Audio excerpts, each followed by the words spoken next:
Nama saya Marcelina Ingrid Betarenjai. Saya mahasiswi dari Sekolah Tinggi Ilmu Ekonomi Gantiaras, Prodi Akuntansi semester 2. Di sini saya akan membahas tentang peran lingkungan terhadap organisasi. Organisasi sendiri merupakan sekelompok orang atau suatu kumpulan orang yang dibentuk untuk mencapai tujuan tertentu. Jadi kita langsung aja bahas tentang peran lingkungan terhadap organisasi. Yang pertama, bagaimanakah lingkungan yang terdiri dari lingkungan internal serta lingkungan eksternal mempengaruhi organisasi serta bagaimana sikap organisasi tersebut menghadapi terjadinya perubahan dalam lingkungan. Kita akan membahas lingkungan internal terlebih dahulu. Lingkungan internal itu sendiri terdiri dari yang pertama karyawan. Karyawan merupakan seseorang yang memberikan keterampilan dan kemampuannya serta tenaga, waktu demi berjalannya organisasi atau perusahaan tersebut. Nah, sebagai timbal baliknya, suatu perusahaan akan memberikan gaji atau upah kepada karyawan yang telah memberikan tenaga, waktu, keterampilan serta kemampuannya ini. Yang kedua yaitu manajemen. Dalam menjalankan usaha, organisasi memerlukan koordinasi atau pengaturan agar sasaran organisasi dapat tercapai. Yang ketiga yaitu pemegang saham atau dewan direksi. Pada sebuah perusahaan, pemegang saham memiliki kemampuan untuk mempengaruhi pengambilan keputusan melalui hak pemberian suara pada rapat umum pemegang saham. Pemegang saham biasa memberikan modal untuk perusahaan tersebut, kemudian perusahaan tersebut memberikan suatu keuntungan sebagai timbal baliknya kepada pemegang saham. Yang terakhir yaitu modal dan peralatan fisik.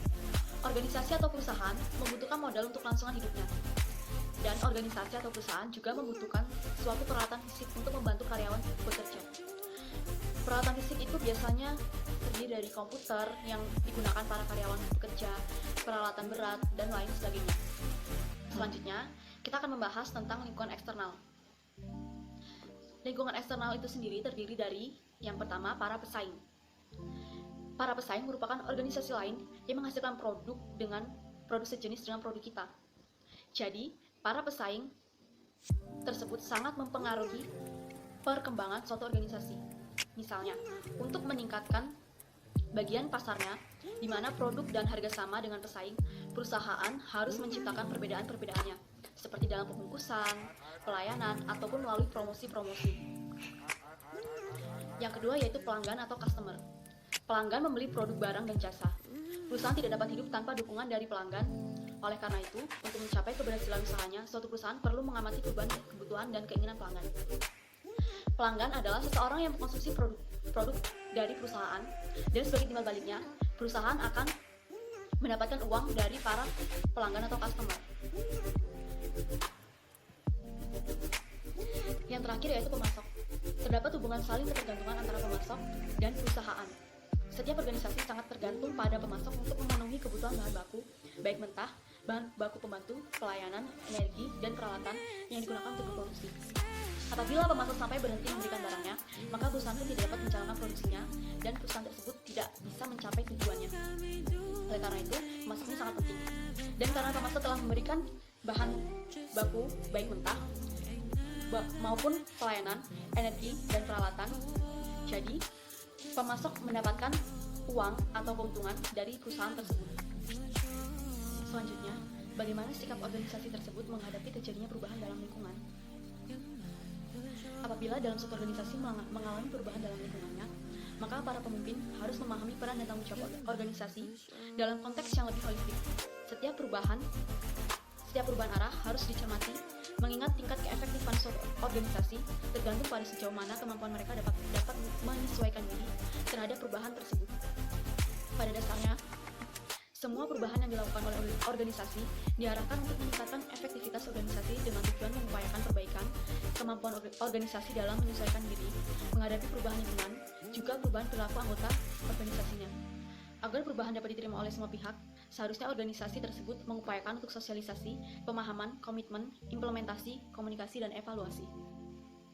Yang kedua, sebutkan faktor-faktor yang mempengaruhi terbentuknya budaya, serta bagaimana budaya tersebut mempengaruhi organisasi. Yang pertama yaitu komunikasi. Komunikasi yang efektif dalam organisasi mempunyai dampak positif terhadap budaya perusahaan. Dengan komunikasi yang efektif, pihak manajemen dapat melakukan sosialisasi tujuan dari si perusahaan, menyampaikan aturan perusahaan, dan memberitahukan kebijakan yang ditetapkan. Pola komunikasi yang diterapkan dalam perusahaan akan menciptakan suatu pola tingkah laku karyawan dalam berhubungan antara mereka satu sama lain ataupun antara atasan dan bawahan. Yang kedua yaitu motivasi. Upaya-upaya manajemen memotivasi karyawan juga membentuk budaya tersendiri dalam perusahaan. Apakah karyawan selalu dimotivasi dengan uang? Bagaimana perusahaan memandang kerja keras karyawan? Atau sejauh mana perusahaan memperhatikan kondisi lingkungan kerja? Upaya perusahaan memotivasi karyawan akan menunjukkan bagaimana perusahaan memandang sumber daya manusia yang ada di dalamnya. Yang ketiga yaitu karakteristik organisasi.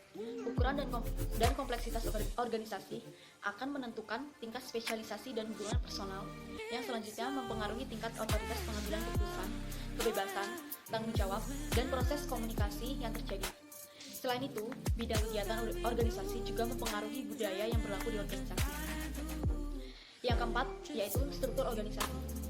Struktur organisasi bisa saja kaku ataupun fleksibel. Selain itu, dalam setiap organisasi mungkin pula terjadi sentralisasi dan formalisasi yang tinggi ataupun rendah. Semua ini berpengaruh pada budaya perusahaan. Dalam struktur yang kaku dan formalisasi yang tinggi, akan berlaku kebiasaan untuk menghindari sesuatu yang tidak pasti, dan segala sesuatu harus dibuat aturan tertulisnya. Dalam struktur yang lebih fleksibel dan formalisasi yang tidak tinggi, mungkin karyawan lebih dibiasakan untuk menghadapi ketidakpastian secara kreatif dan mandiri. Yang terakhir yaitu gaya manajemen. Berkaitan dengan kepemimpinan, gaya manajemen juga mempengaruhi budaya perusahaan.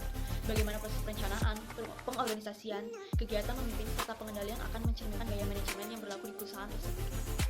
Gaya manajemen berkaitan erat dengan struktur organisasi, komunikasi, dan upaya memotivasi karyawan. Selain itu, ketidakseragaman gaya manajemen pada tingkat